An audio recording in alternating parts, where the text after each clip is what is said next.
Hey Transformers fans, this is David Lees. I'm back again with a review of Transformers: A Bold New Era issue 10. It's just come out today, and I'll take you through a quick recap of what we've seen in previous issues, and then move on with today's new issue, which I'm pleased to say is a Megatron issue. Very, very impressive, and it's one of the quieter ones again, but with a lot that's going on at the same time. It's not much action, but there's an awful lot of revelations through dialogue. So recap where we were last time, and let's take us a little closer. The revelation from last time that Barricade was actually working for the Decepticons rather than as a true Autobot peacekeeper security force kind of character. Bumblebee working for the Decepticon bodyguards, and then we had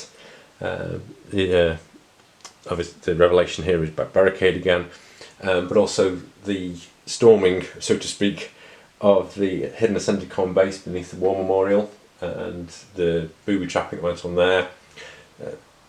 Chromia taking a heavily armed security detail of 3 robots and getting subsequently punished for it. We don't see a lot of that develop in this issue, but we do see some other plot lines move forwards. The characters for this issue: Freud makes an appearance, bit of a disappointment, but hey, we'll move on. Bumblebee, Megatron is back. Megatron's back. Megatron's back. It's really good to see that. Prowl, Elita 1, Soundwave makes a brief but very, very telling appearance. Orion packs, and there's a few lines from Cyclonus. Well, we pick up the story with Bumblebee and Elita 1 taking Megatron to the Senate to go and discuss the developments. Obviously the murders, the violence is increasing. Megatron gets some cracking lines, and you just imagine the way he's delivering them as well. But we see, come then you two, I imagine you can keep me safe between here and the Senate. Muttered with almost condescending disdain. What's that? And there's a march, a silent protest for Brainstorm and for Rubble. Megatron gets an apology in, which is political and nothing more, I'm sure. Here we go. Yep. I was sorry to hear of your mentee's death.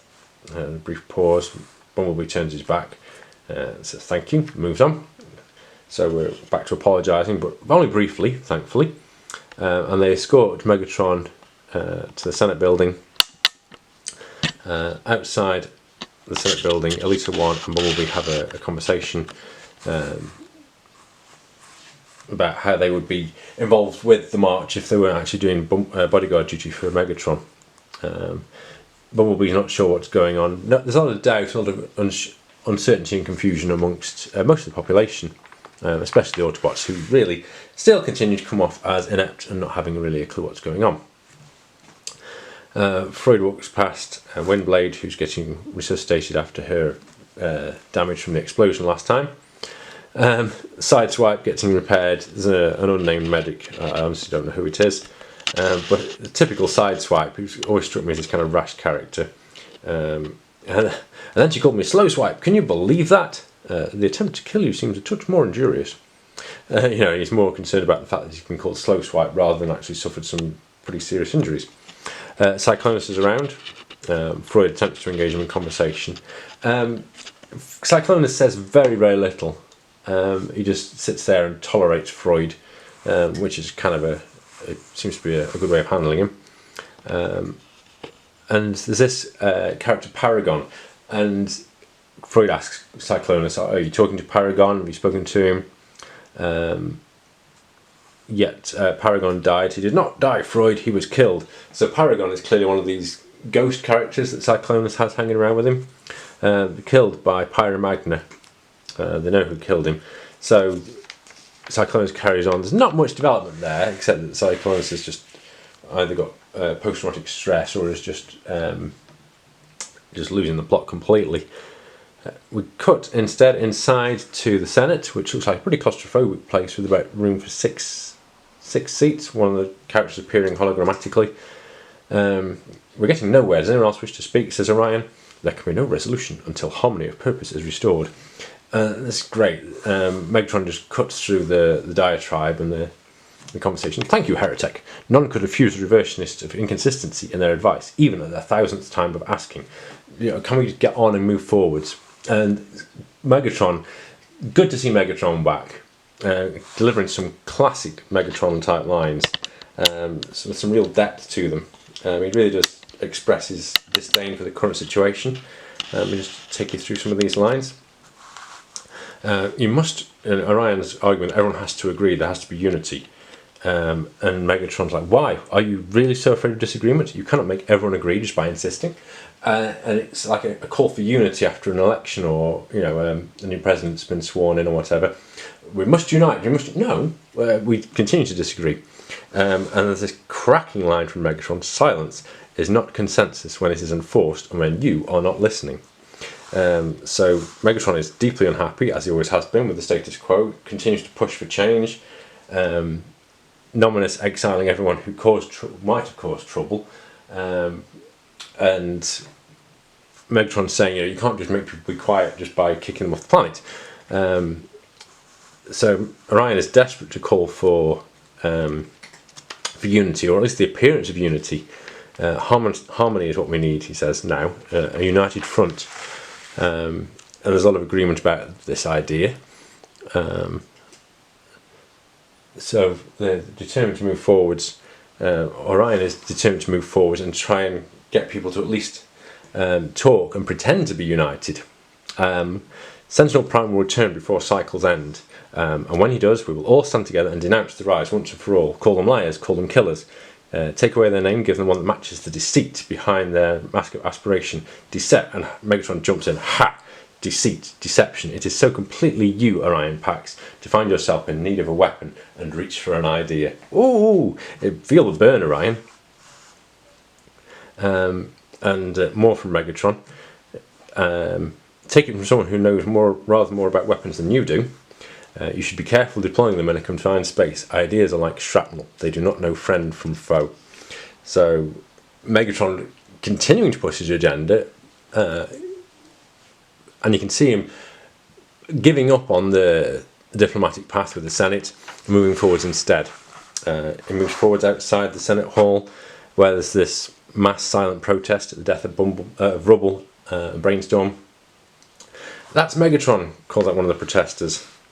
And there's an attack on Megatron that Elita 1 and Bumblebee have to protect him from. Idiot, says Megatron, I am a senator. So they get Megatron out of the way, remove him from the scene. But Bumblebee comes to the conclusion that doesn't feel right having to defend Megatron and fire stun weapons, electrical stun weapons against the peaceful protesters. This doesn't feel right. Does this feel right to you? Bumblebee asks Elita 1. Elita 1, I don't know. So lots of doubt. Megatron capitalising. We follow Megatron as he leaves the Senate, performs this issue's mandatory transformation. The single transformation for this issue comes from Megatron, who transforms into this rolling tank vehicle mode. Goes off into the wilderness, kind of rocky looking wilderness, and we get to this underground distant cavern. Turn that shimmer field off. I am alone. Who's he talking to? Probably Soundwave was my first guess. So I was absolutely delighted, and I mean delighted to see it's Shockwave. Shockwave is on Cybertron, and this goes back to the classic G1 UK cartoon, Shockwave versus Megatron for leadership of the Decepticons, as it was back in G1. If you hadn't been alone, I would have been long gone. Your approach was observed. And my followers guard their commander's safety well. Followers? Commanders? Megatron taking issue with Shockwave. Shockwave, it transpires, is leading the rise, being a guerrilla terrorist kind of character, causing dissent, causing chaos, and Megatron's telling him to ease off. He needs them pushed more towards repression. He needs fear and confusion and anger to make the Decepticons look like a solution to the masses. I do not need them associating us with killers. So Megatron wants to tread a more fine line to make political progress through violent means, whereas Shockwave just seems to be in it for the blast. Nominus exiled Shockwave, we discover, because he feared he would cause trouble, and Megatron has smuggled him back onto the planet exactly to cause trouble. Here I am, causing trouble, your partner, not your servant. Be careful, says Megatron. If this runs out of control, it will not be me that pays the heaviest price. I will make sure of that. And this could get out of control, Shockwave, if you are not careful. So, lots of internal wrangling within the Decepticon ranks. We see the spaceship start to return, while Megatron and Shockwave conclude their discussion.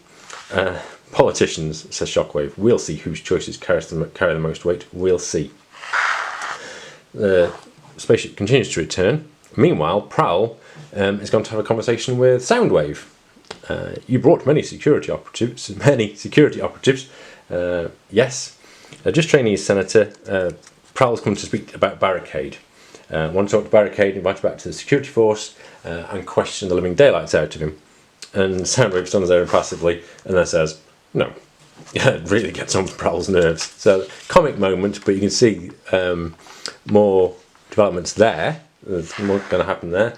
The spaceship is coming from outer space, lands and transforms, and its passengers disembark. Delighted, absolutely delighted to see Hound. Hound is my favourite G1 character, nice to see him.